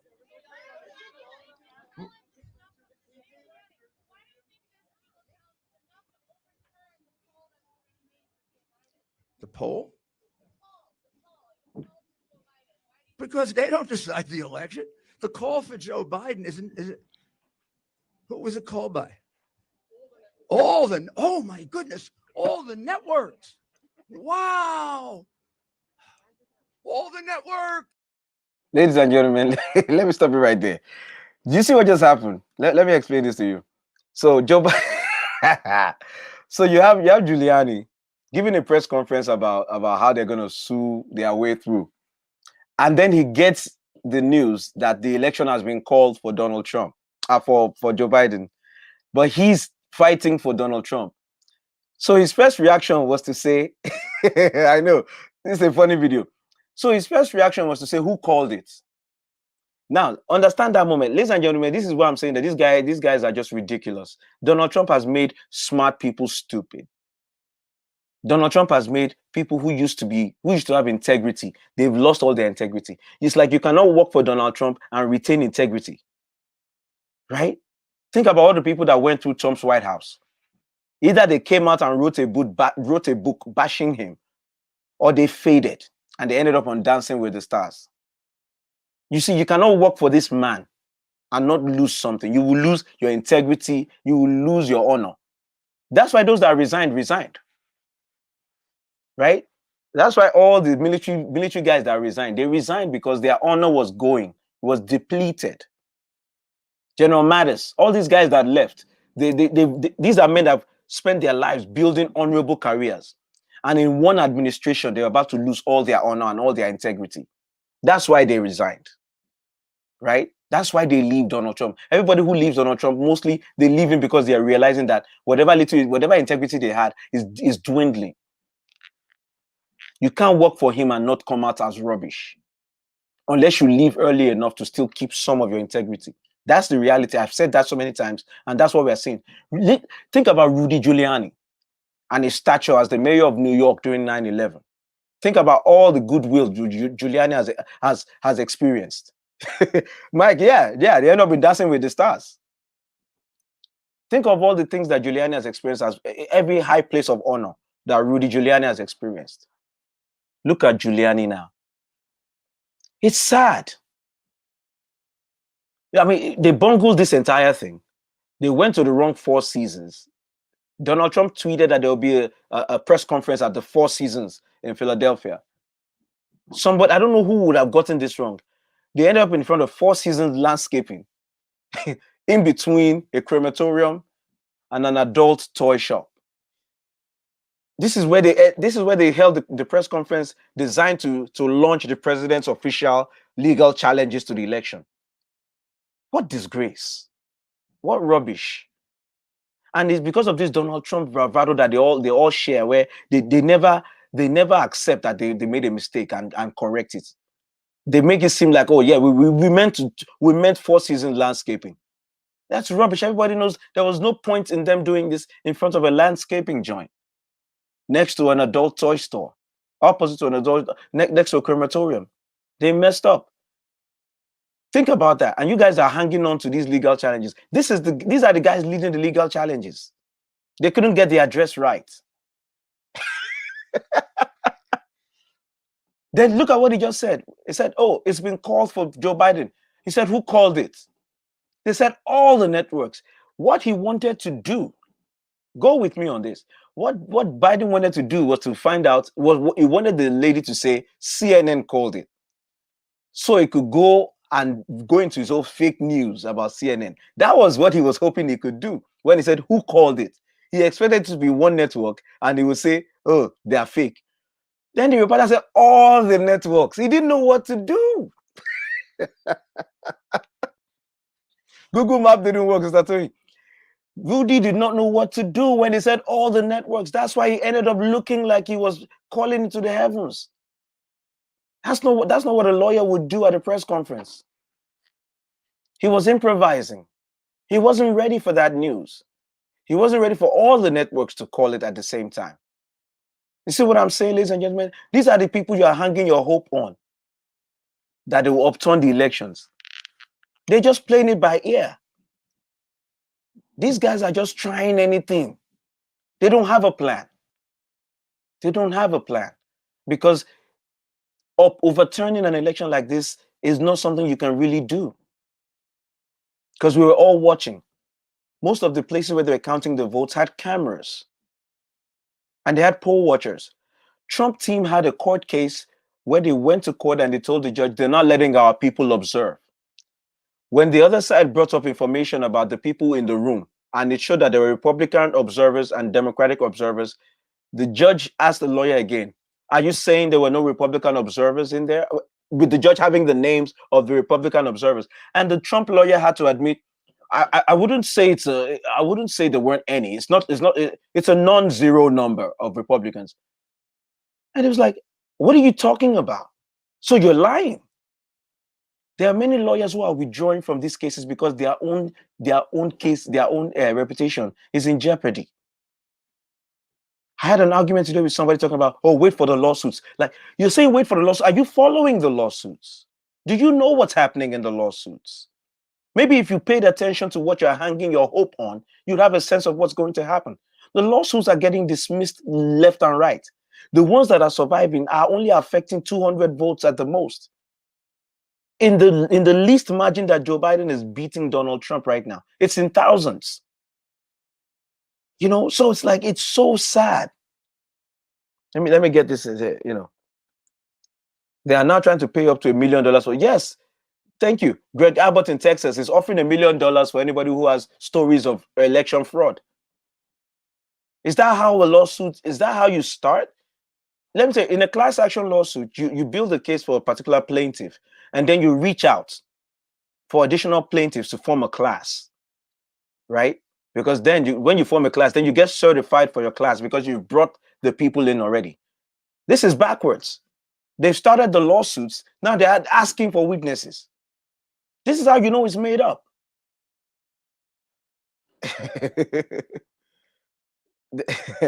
Georgia's secretary is quarantining while the counting is starting. Exactly. The Secretary of State is in quarantine. And they're doing the recount. The recounts in history do not yield big dramatic changes because the first count is done carefully. My people, stop allowing yourself to follow this man into the realm of ignorance. After this Donald Trump era, I'm hoping that people come back to a place, pick up the things you used to know. Let's reset our brains. People have forgotten simple mathematics. Somebody's leading you by 147,000. How many votes do you have to erase for you to lead him? Come on now. But people are hanging on to this, and I've said it. I understand. People who have used their anointing to bet that Trump will win. I know it's a hard time for you. I know it's a hard time for you. You have bet your anointing on Trump's victory. But like I posted, God is not mocked. God's sovereignty is not linked to Trump's victory. It's an insult. It's an insult to tie God to one event in one country in this universe. You've lost the plot. You know? And I see people online trying to justify rubbish. And I can't get over it. When Trump won, Wolf Blitzer called it from CNN, and Trump celebrated. All of a sudden, oh, the networks, who are the networks to call it? All of a sudden, your shame is coming. Your shame is coming. Let me play this video so you can see what we're talking about. We have to forget about the law. Judges don't count. All the networks thought Biden was going to win by 10%. Gee, what happened? Come on, don't be ridiculous. Networks don't get to decide elections. Courts do. Ladies and gentlemen, see, all of a sudden the courts do, but courts didn't decide Hillary Clinton's election, right? It wasn't the courts. When it was Hillary Clinton, it wasn't the courts. Trump won that day when they called it, and then Hillary considered the next day. This double standard is what it's so sad. It's so sad, but it doesn't take away from my rejoicing. I am happy. Let me tell you something. Me, I'm happy. This man is horrible. He's a rubbish man. He's a rubbish somebody. And my hope has always been that there'll be enough Americans to agree that he's a rubbish somebody. And we can see with his tantrums now. He lost the election. He's keeping away money from Biden. He's keeping away all the things from Biden. Sister Shade, just Google Greg Abbott. The deputy governor. The deputy governor of Georgia. Google him and it will come up offering $1 million for anybody that has information on election fraud. They are trying to buy information on election fraud. The angels that were called, I believe the angels could have been called, and I believe angels could have showed up. The question is whether or not they showed up to do what you called them to do. Because if you are calling angels to do something that is not in the plan of God, they will do something else. That's why I'm saying that your anointing, if you tie your anointing to a political contest, that's on you. God is bigger than politics. God is bigger than politics. And if you have connected your anointing to politics, that's entirely a you problem, not a God problem. If you call angels, if it's not according to the will of God, you will not get what you want. That's the thing. Right? Was it Balaam was trying to curse the Israelites? He couldn't do it. He had the anointing, but he couldn't curse them because whom God has not cursed, your curses are rubbish. That's what's going on. And I'm pleading with these pastors and ministers, let's stop tying our anointing to events in the world that are not directly connected or instructed of God. This is what's going on. Pastors, you see, and don't get me wrong, as a pastor, as a minister, you also have your rights to have your opinion. We are human beings. I'm a child of God. I believe in God. I'm a minister. I'm learning to be a better believer. So don't get it twisted. But I can separate my opinion from inspiration, separate my opinion from prophecy. This is all I'm asking. Paul did it in the Bible. There were points in the Bible where Paul said, I'm speaking as a man. Do you understand? Your anointing, I don't know if it's bigger than Paul's anointing, but Paul made the distinction to let us know sometimes where he's getting a vision. He said, there was a man that I knew, whether in the spirit or not, I do not know. Paul helps us to understand that it's possible to get your wires crossed. Amen, somebody. It's possible to get your wires crossed, but do not speak your mind as though it was the mind of God. Because you're going to have to now turn around and pretend that either God got it wrong, which is not a possible thing. Because if you had presented it as a mistake that you made, then God, you can come back and say, I messed up. That's the problem many of the pastors are having now. That's why pastors are laughing on the pulpits at Joe Biden's presidency. Laughing with no punchline.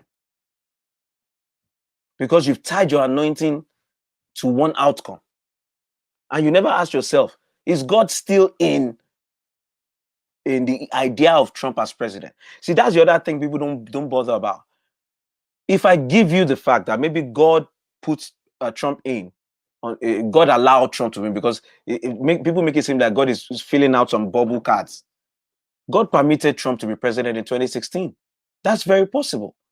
Maybe God needed him just for 4 years to prove a point. Because I know I've been chastised. I know I've learned a lot with Trump's presidency. I have learned a lot. I've been humbled. Is that not a possibility? That God would bring him in, chastise, and use him to teach some lessons? Maybe God is done with him in 4 years. He won't be the first one. But you don't leave room for that possibility. You are so convinced that he's here for life. He's a life president. And now when you're disappointed, you want to tear the whole house down.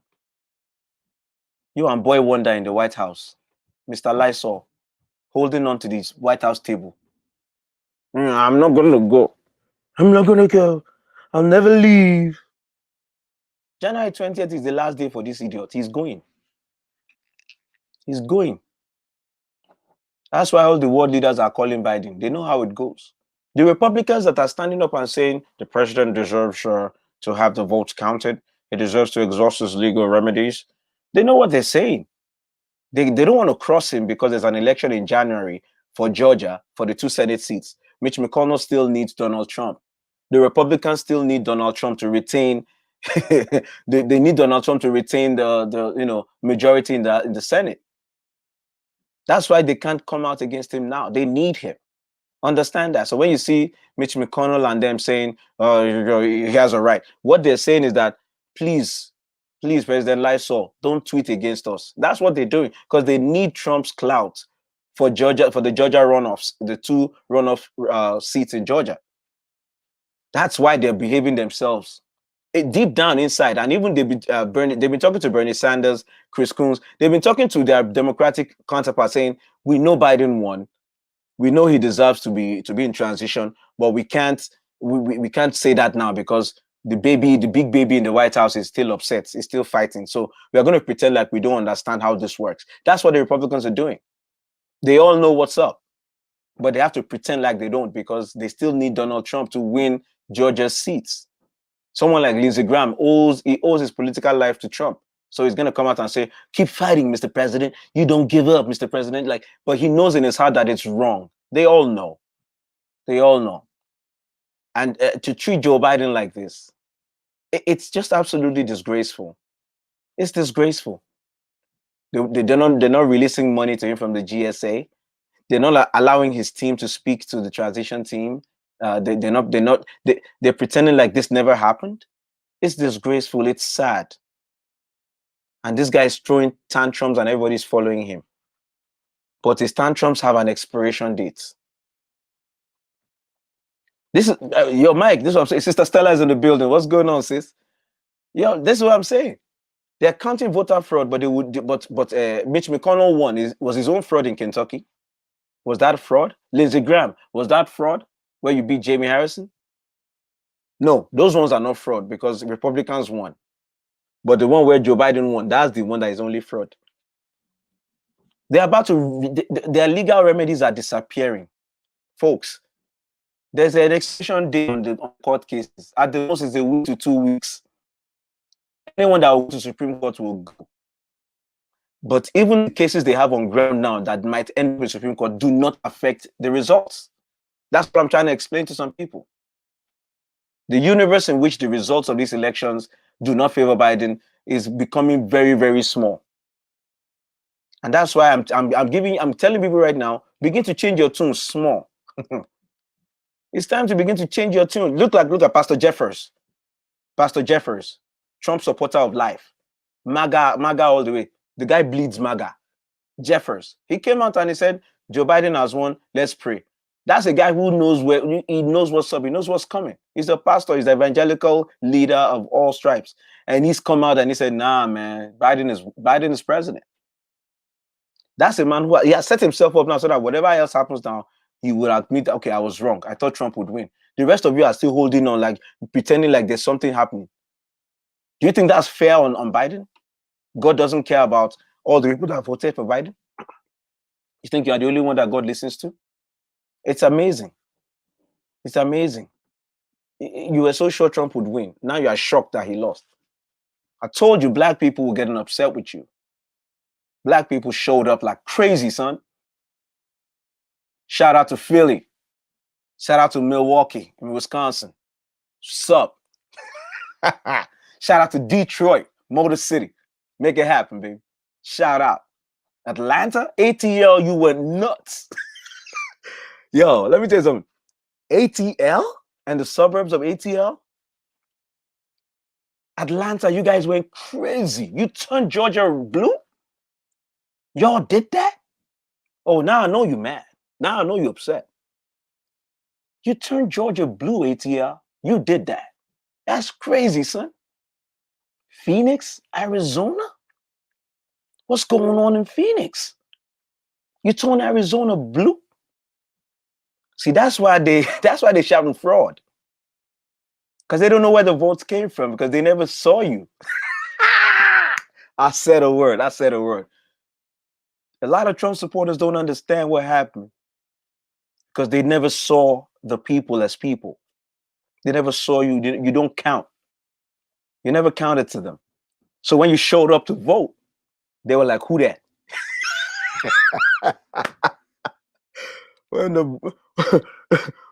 Yo, listen, Mike, the blackmail voters, yo, I don't think that's a problem. I'll be honest with you. I don't think that's a problem. A lot of black male voters have come out and said that they like the fact that Donald Trump is a macho man. They like that, even though he's a wimp. Alex is a building. Alex Joseph, my brother, my African brother. Many Christians believe there will be some kind of miracle which will happen. Alex, I understand that. My issue with that is that those of us who voted for Biden also prayed for a miracle. And I think we got our miracle. See, that's the problem. Many Christians who think that they're the only Christians. That's the problem, you know? And it's like, you know, you don't commit God to something that he has not committed himself to. You are wanting an outcome, but making it look like God wants that outcome. That you don't know God's heart. You don't know God's heart. And it's unfair. It's unfair for you to think that you can commit God to something he has not committed himself to. This is the issue. You know, because you have the lead is getting wider. The miracle was supposed to happen, if it was going to happen, with Trump beating Biden at the election. But you guys have forgotten that, you know, God is God and man is man. His ways are not our ways. You're right, Alex. Many of them are still standing by. What I don't understand about many of these, especially some of our Nigerian believers, is that you have not used your power, your anointing to heal your land. We have not used our anointing to help Nigeria. But our vision is so clear when it comes to America. What is that about? I said there are so many angels from Africa, and someone said, how about their assignment in Africa? It's amazing. We have blinders on when it comes to America. No, you have no word for Nigeria, no message for Nigeria. With the End SARS movement, with Boko Haram, everything horrible happening in Nigeria, you have no word, you received nothing. But on whether Trump will win a second term, that's pretty clear to you. I'm not sure. But hey, here we are. January 20th, we'll see what happens. Because I don't know what you will say after that. I don't know what you'll say. I have one more video. Let me get that in there. I'm about to be done with the show.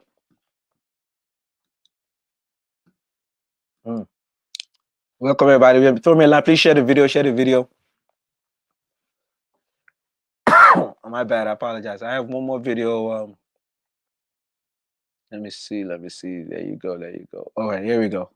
I want you to watch it. For those of us who are still doubting somehow. Yesterday, Biden added calls with the leaders of Australia, Japan, and South Korea. At this rate, more foreign leaders have congratulated Joe Biden on his election victory than have sitting Republican senators. Well, how really did we expect Donald Trump's shock opera to end?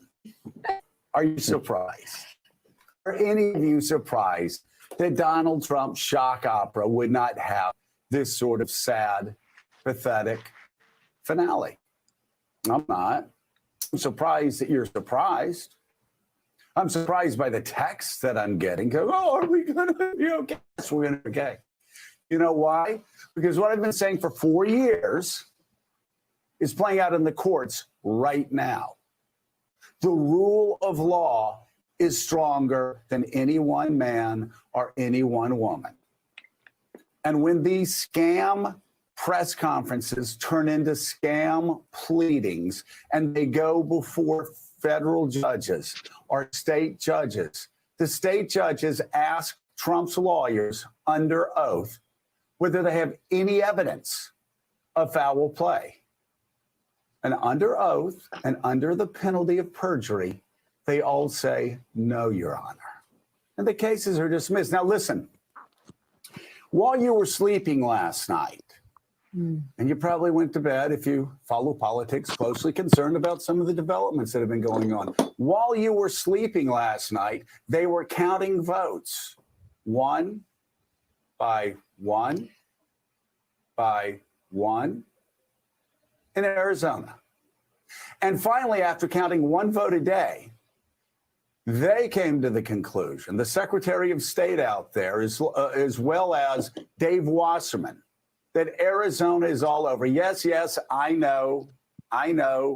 Fox News and the Associated Press called Arizona for Joe Biden in the summer of '76.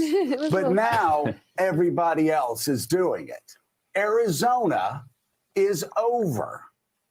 And they're doing hand recounts in Georgia. But as Karl Rove wrote in the Wall Street Journal, that race is over. Pennsylvania is over. Nobody wins recounts when losing by this much. So I just want to say again what we've been saying for years. When you think that Donald Trump and the Republican Party is getting away with this, getting away with anything, you've got to avert yourself from the smoke bombs going off on stage in the shock opera and just look at the data. You want to know what the data shows me? Shows me that after all the failures of the Democratic Party in congressional races and Senate races and state legislative races, and after all the weeping and the gnashing of the teeth are finished in that area, look at the presidential race. And what historians are going to see when they look at that map is they're going to see a map where Democrats rebuilt the blue wall across the upper Midwest. They shattered the solid South by going straight to the heart of Dixie, which is not Alabama. but instead Georgia, the peach state. It's the first time the son of the South, it's the first time that a Democratic presidential candidate who is not a son of the South won Georgia in 60 years. It looks sort of grayish now. It's blue. Biden has won Georgia. And Arizona, you see Arizona? That state, the state of Goldwater and McCain, not only elected a Democrat for president, they now have 2 sitting U.S. senators, something unthinkable in the land of Goldwater and McCain before Donald Trump was president of the United States. And thanks for checking out MSNBC on YouTube, and make sure you. All right, listen.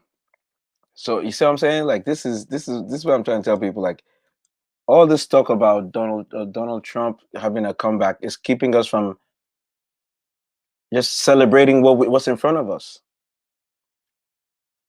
Joe Biden has been elected president of the United States. He's 70, going on 78 years old. This is his 3rd attempt at this point. He was vice president for 8 years. Patiently waited his turn. He didn't run. He lost his son when Hillary was running. And he's just now running. And he won. Instead of people to see that as, you know what, let me not even refer to the other side. That's an inspirational story. This man has faced tragedy in his life. He's not perfect. No politician is, no person is. But there's something to be said for his story, right? You know, he lost his first family, a good chunk of it, his wife and a daughter, I believe. You know, raised his 2 boys. He lost his older boy, Bo, you know, to cancer.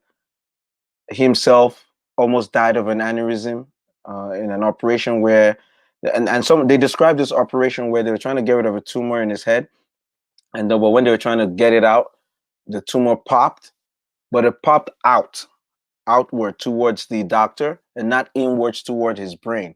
That was what made the difference between life and death for him. This man, Joe Biden. You know, we know about the struggles that he used to stutter, all that. His story is heavy.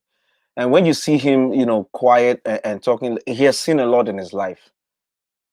Joe Biden almost had to sell his house when Bo was sick. Do you understand this? He almost had to sell his house. Was Obama, Barack Obama, and Michelle Obama. It's one of the stories Joe Biden himself tells. One of the reasons why he loves Obama. Barack and Michelle apparently came together and told him, "You're not selling that house. We'll raise the money. We'll get you the money." And they helped pay for, you know, the last situation for Bo when Bo was sick. That was after years of him being in public service. Do you understand what I'm trying to say? He was about to sell his house because he didn't amass wealth. Joe Biden has never been known to amass wealth. That's why the stories that Donald Trump and all Trump world were trying to paint about Joe Biden being corrupt and his son making tons of millions, that's why that story didn't stick. It didn't work. Because when you're trying to tarnish someone who has a long history, you have to work hard because everybody has already seen his history. Joe Biden is a known quantity. His gaffes are legendary. He has said some stupid things. His role in the crime bill, he can't erase that. Even though he said he had good intentions, he's on the hook for that. You see what I'm saying? So you can talk about his negatives and his positives, but when you try to make stuff up about him, it won't work because his resume is out there for the world to see. He never really made money. The first time Joe Biden made money was when he wrote a book. It made $4 million. As opposed to Donald Trump, who's a grifter, a lying, cheating grifter, a con man. His most recent con is the money he's collecting from you guys for the election fraud. He's going to pocket most of that. Most of you don't even read the fine print on the mailer. The email that told you to donate for the election fraud fund has in there indications of where the money is going to. 40% is going to the RNC. 60% Donald Trump can use to cover election debt, which is already doing. That's a con man and a grifter. Joe Biden made $4 million from his book. That was the first time he came into millions. He's a simple man. He's always been a simple man. And I'm happy for Joe Biden. Shut down the noise. I'm happy for Joe Biden. At this stage of his life to get this thing to happen for him, this dream, It's amazing. It's incredible. I'm happy for him. I'm happy for Jill Biden. I'm happy for his wife Jill, who continues to be a teacher. I'm happy for them. I understand they're taking on a job that's going to be really, really stressful. There's going to be a lot of pressure. But in this moment, before the hard work hits them, I am congratulating Joe Biden on a dream that has been so long. Joe Biden is a devoted Catholic. He's gone to church all his life, as far as everyone can tell. His wife teaches Sunday school, but for those who want to know the truth about who is a Christian and who's not, he doesn't look at the Bible and say 2 Corinthians. He calls it 2 Corinthians when he's referring to it. Do you understand what I'm saying? So it's a good deal. It's a happy day. It's a happy day. Decency is back in America's White House. Hallelujah. You no longer have to tell your children to turn away from the TV when the president is talking. Do you understand that? Do you understand that? You no longer have to have your heart you don't need palpitations every time you wake up in the morning and say the president tweeted. I promise you're not going to be like, what did he tweet today?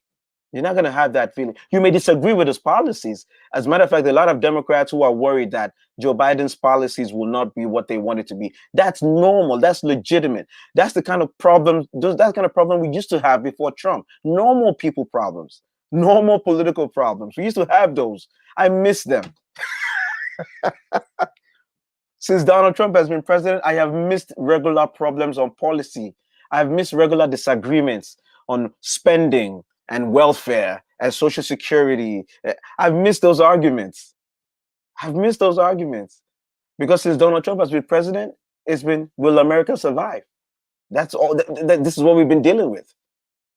He took us out of WHO, took us out of the Paris Agreement, took us out of the Iran deal, just taking us out of stuff with no alternatives. Trying his best to destroy the healthcare, the ACA, promising us an alternative. Saying you're gonna have better healthcare. It's gonna be more beautiful. It's gonna be more affordable. It's gonna be cheaper. Since the day he got into office, till this moment, we don't have it. But he's still determined to get rid of the one we have. Tell me how that is normal to you. So I'm happy. I'm happy we're gonna finally have a president that we can challenge, that we can contradict, that we can say you're wrong, and maybe he'll consider it and say, okay, maybe I was wrong. He might even apologize. We didn't have that with Trump. America, you've done a good thing to get rid of this stain. I've prayed that Trump will be an aberration, a blip on the radar of this American experiment, and I'm glad he is. You got rid of him just in time. He was beginning to metastasize. That's what you're seeing. That's the tantrum you're seeing right now. His inability to concede, his inability to be a gracious loser. That's what he's becoming. He's becoming a despot. We're watching him grow into a despot. He's changing people in the Pentagon because he wants to have one more last control ride. He's becoming that thing. So he said he needs to visit a doctor.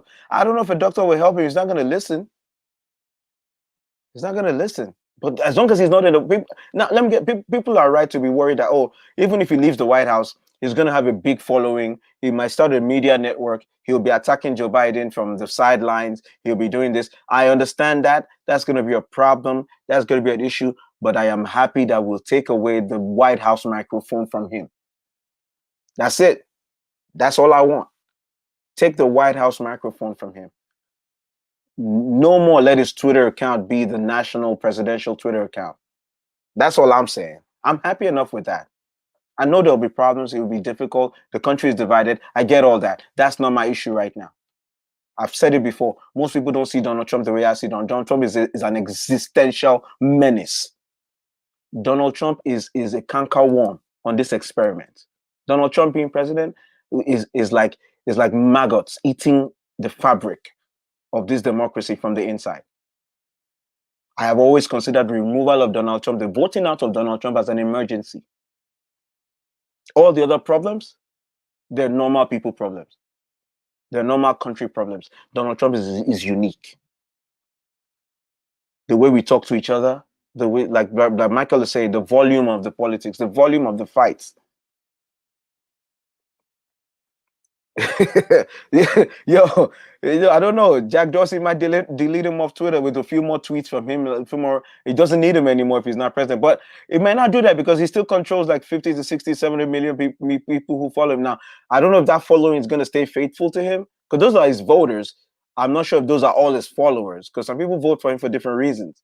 So that's another thing to watch out for. All I know is I don't want him using the White House bully pulpit to spread his lies. That's it. I don't want that anymore. The lies he spreads, I don't want him to have access to the White House bully pulpit to do that. I don't want Kelly McEnany gaslighting the nation every day, lying to us. I don't want Bill Barr just go there and attack the president's enemies as if we're in a banana republic. I don't want my attorney general to be on TV talking about how systemic racism is not real. Because if your attorney general doesn't believe it's real, then forget about him trying to help you fix it. I just need those guys gone. I need Alex Azar gone. I need the guys at the immigration. I need them gone, so we can have some sense and sensibility back in our immigration system. I need Ben Carson gone. Housing secretary that has done nothing for housing. 4 years, not a thing. Just buying furniture into his office. Yeah, Mike, I heard he's trying to come back in 2024. I'll be honest with you. I'll deal with that then, honestly. We need to cut it now. It was becoming something. We needed to just get rid of him now. Let him try in 2024. Maybe he'll come back, maybe not. But this moment, this corona moment, I just want him gone. I want him gone so we can think. I want him to lose. So once again, we can listen to scientists. I want him gone so we can do math again. I want him gone so we can begin to reestablish America's role in the world. I want us to rejoin the WHO and help find solutions to global problems. I understand WHO has issues to deal with, but the dumbest thing in the world is to cut yourself off from it.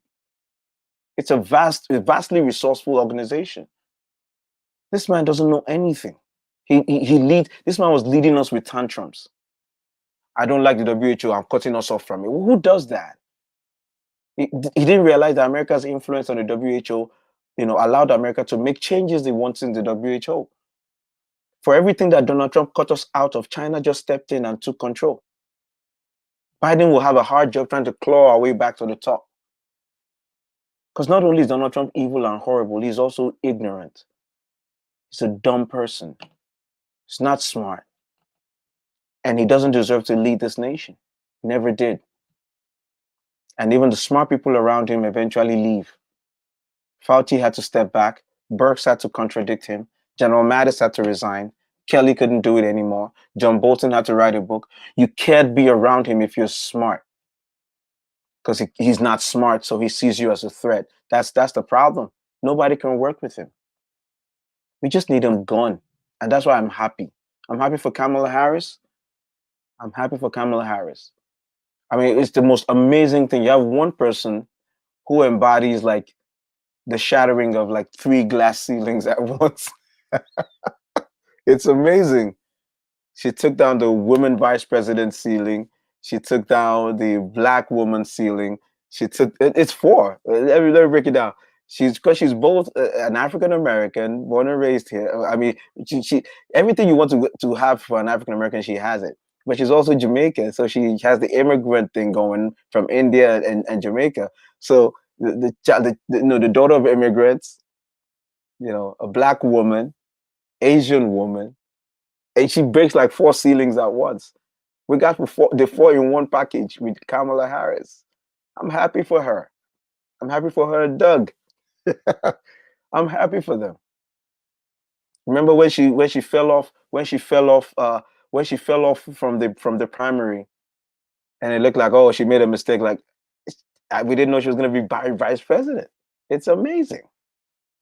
It's amazing. I love Kamala Harris being up there with her family and all the diversity that brings. It's amazing. It's a good story. America, it's a good story. So don't dwell on the other side and they're running around, hair on fire, trying to undo and overturn a duly constituted election. Let them do their thing. They have a window. They have an expiration date for all this rubbish. And like I said the other day, there will be nowhere to cover the shame when it turns out that, all this rubbish you're doing, trying to undermine America's election. You will have no cover. You will have no cover because everybody campaigned. Everybody did their best to turn out their voters, and one person won. And instead of you to accept that, you're looking for reasons why it was rigged. I know why you think it was rigged, because the black people showed up and you never saw them before. I get you. You're shocked. I get it. You're surprised. Where did they come from? Well, they were young African Americans, Latinos, Asians. Some of them never participated in politics before. But Trump is horrible enough to make people who never participated wake up. I mean, it's stupid. Trump went after TikTok. I've been keeping that for after the election. Right? I didn't want to jinx it. Stupid Trump went after TikTok. He's trying to ban TikTok from America. I bet you there's a constituency that voted against him for that. Let me see. So what happens if Trump is relying on the state electors to rubbish the Democratic vote? See, I like that question. There are two things are happening here. The state electors are usually able to do that if the elections are close. That's usually, you need a scenario where there's enough of a conflict. The problem for Trump is that even as they're counting now, Joe Biden's margin is getting so wide, we don't have a state elector problem, right? And like I said earlier, the additional thing is because Joe Biden is winning through so many lanes, you're not going to have the state electors from all of these places, give it up, to give Trump the presidency. Number one. Then number two, don't forget the governors and the secretaries of state that are involved, even the Republicans ones, they're upset because the integrity of the elections have been questioned by Trump and his people and by Kelly Loeffler in Georgia and Purdue. So those were the people you're going to rely on before to help you get your electors to compete with the electors. You don't have them now because they're upset because you call them fraudsters, because you say they rigged their elections, even though they believe they work hard to make free and fair elections. So you don't have that help from them. So that's just my take on that. It's you can, a lot of the things that Trump was planning, they were possible if the votes were close enough to play games, right? The problem that Trump is facing now is that Biden overperformed in many of these states, so you don't have the opportunity to cheat like you wanted, right? What happened with the announcing of the votes was when Trump came out and he said, "Oh, I was winning." He was looking for a point in the election where he would have enough of the lead and there'll be not much of to count on votes, that he could come out and say, "I'm leading so much, the count is almost finished, like in Pennsylvania. This is my election. Stop the count." He didn't have that precise moment where he could come out, because as that was happening in Pennsylvania, Arizona was already looking like it was going for Biden. So his path to 270 was already blocked from the beginning, right? So that made it difficult for him to find a sweet spot where he could come in and start fomenting his trouble. So that night when he came out and he said, we were winning, it was not the kind of thing that he envisioned, because the winning he said he was doing started to change so swiftly.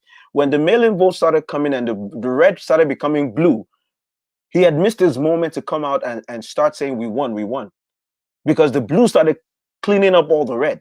And so when he came out, all he could say was, I was winning, but something happened. So that doesn't have the same flavor as saying, I'm winning, stop the count, I'm going to declare victory. He didn't have that moment. And it's the same thing with the electors. The electors are able to come in when there's enough of a disparity in the votes. If it's close enough for you to have a dispute, then you can do that. But with Pennsylvania right now, if you're talking about 50,000 votes, you're coming out of that territory. I mean, Michigan is 147,000, so that's not even a discussion. Arizona, they've certified their count, so they're not doing that. So you have the dynamics are not there for Trump. Even if he had the electors in one of the states help him, which I don't even see that because of the margins. Georgia was going to be it, but Georgia's doing a recount automatically. So whatever number Georgia comes to now, that's it. They're not changing that. They're not sending electors to flip that. Right. So that's where the electoral issue, that's where it kind of dies. And that's why I was telling people, like, Biden is winning at a margin that's going to make it difficult to play games. That's why the court cases are not going anywhere, because many of the court cases have pieces of allegations, 200 votes here, 1,000 votes here. They're not enough. None of them are enough to undo the margin by which Biden is leading. And the fact that Biden has multiple paths to getting the Supreme Court does get involved in elections, but only, and that's what I was trying to tell people. Everyone, a lot of Trump supporters are like, oh, wait until the Supreme Court, wait until the Supreme Court. You have to understand that there's a unique scenario that must be created for the Supreme Court to be involved. It can come in many forms, but the example we have of 2000 was that in Florida, the election came down to the count in Florida, and the disparity was looking like a couple of thousand, like 2,000 votes. So the issue was whether or not there was a reason to keep counting the remaining votes, even though there were few left. So the argument for Al Gore was, there's enough in those little votes left for me to still get my victory. The argument from Bush's side was, we shouldn't keep this going because we already know that what we have now cannot be surmounted. So the Supreme Court, even till today, Supreme Court, even in that case, Supreme Court said that it was not a precedent. Right? So Supreme Court itself was hesitant to do what it did. Kind of knew it shouldn't have done it. So Supreme Court doesn't normally get involved. And if they will get involved, it will be so narrow that it would turn on a decision of Supreme Court as to who has the upper hand. So that's what I was telling somebody who was saying, when I was saying the court cases are going nowhere, someone said, oh, keep saying that. You'll be shocked when Supreme Court gives the presidency to Trump. And I asked the question, how? You see, you can say stuff like that, but when I ask you the details, that's when people get quiet. People say dead people were voting. I said, okay, good. How many, in what county did they vote by mail, or did they walk into the polling booth? I understand the argument of dead people voting, that someone voted on behalf of someone else. The only case they found is actually a Republican who voted for her mother, who has died, for Trump twice. So that's the problem you have. You don't have enough of a quantity of these cases to even make an impact on the election. And that's one of the things the Supreme Court would also consider. Supreme Court is going to say, if we decide this case, what is the impact on the election results? And they may decide not to take the case. Supreme Court has the right to say, we're taking it, we're not taking it, right? So those are obstacles. No, the idea is that if dead people voted, somebody voted on their behalf. So whether that person walked in or mailed it in, we don't know.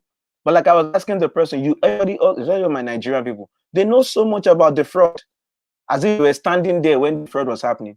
But when I asked them for the details, when I asked them for the status of the case in court, they don't know. Many of the cases many of my people are putting online, they've been decided. And the Trump team has lost. They are 0-17. The Trump team is 0-17 on court cases because it's so ridiculous, it's frivolous. And I said something to someone at the beginning.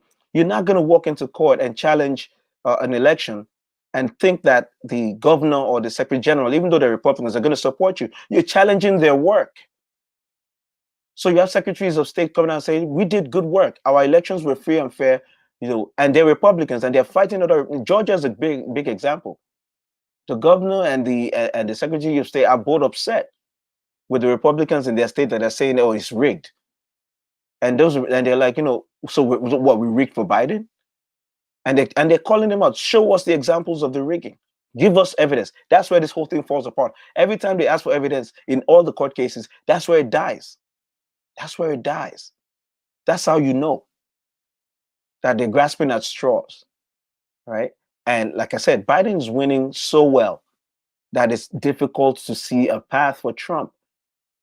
Imagine what I'm trying to tell you. If you nullify Pennsylvania, if you give Pennsylvania to Donald Trump, Biden still wins. This is the problem Trump has. Because Biden wins with Arizona, Nevada combo. He wins with Arizona, Georgia combo. He wins with Georgia, Nevada combo. He just wins. Michigan is beyond question. Wisconsin is gone. Nevada's gone. you don't have the basis for the fight. So that's why it's a tantrum. And all the lawyers know it. All the judges are saying it.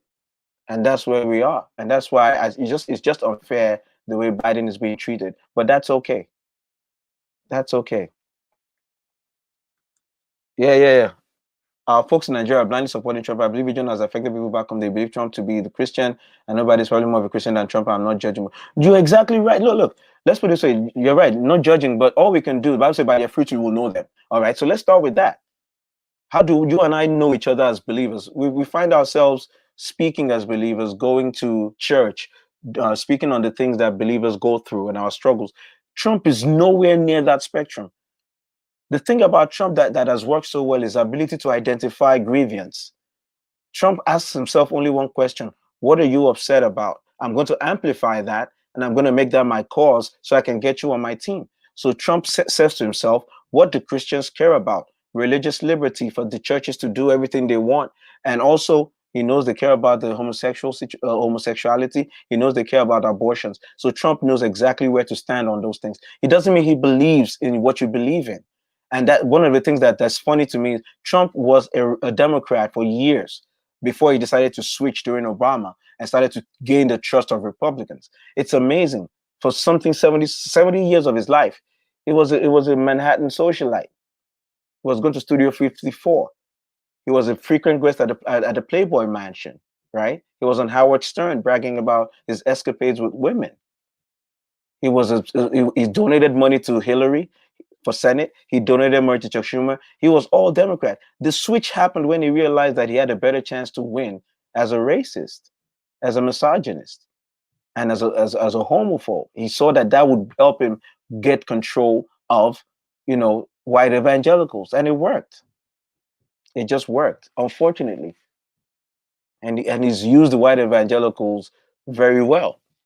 And in fairness to him, he's given them a lot of political victories. The problem is the political victories have come at a cost of integrity. So that the church, the white evangelicals right now, you hear evangelicals in America right now, you don't think of church, you don't think of Christ, you think of a political party. You think of a political party. And that's where the undermining has happened.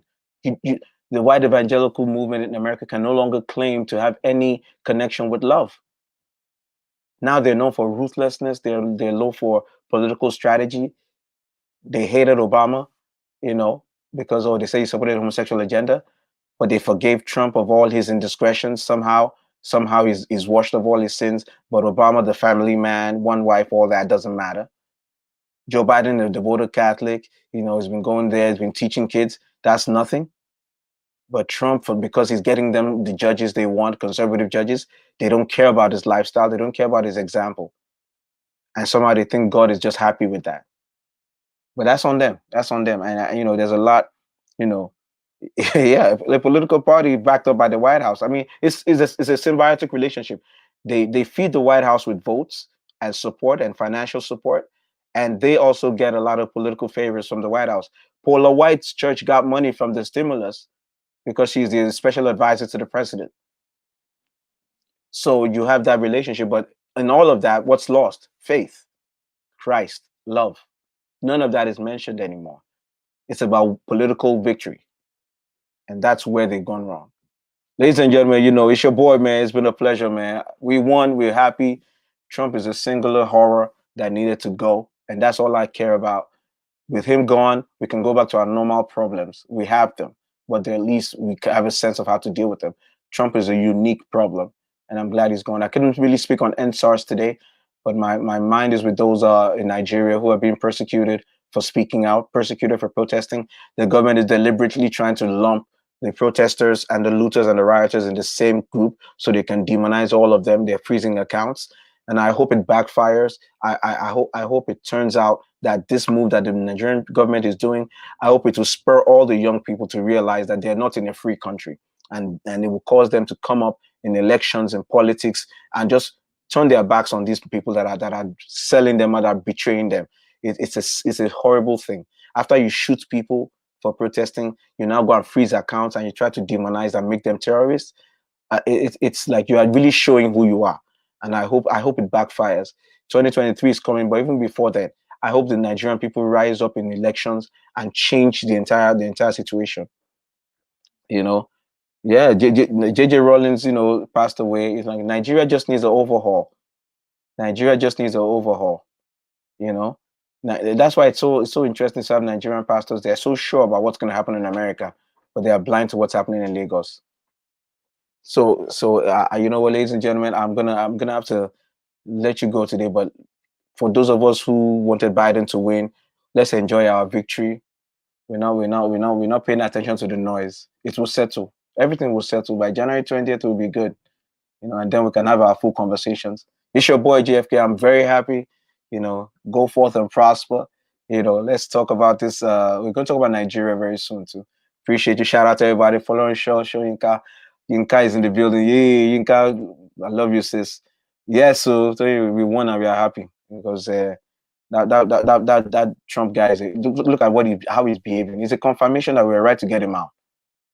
Tantrum throwing baby. What an insult to America's elections. What an insult to America's democracy. This rubbish man in the White House. I can't wait for him. They have to fumigate the White House, not just for Corona that he's spreading all over there, but just for the rubbish he has dragged this nation through for 4 years. World leaders are celebrating because there's light again. They've been looking at America like, what's going on? Let me not talk too much. I'm past my time. Shout out to everybody. Love you guys. Talk to you soon. It's your boy, JFK1.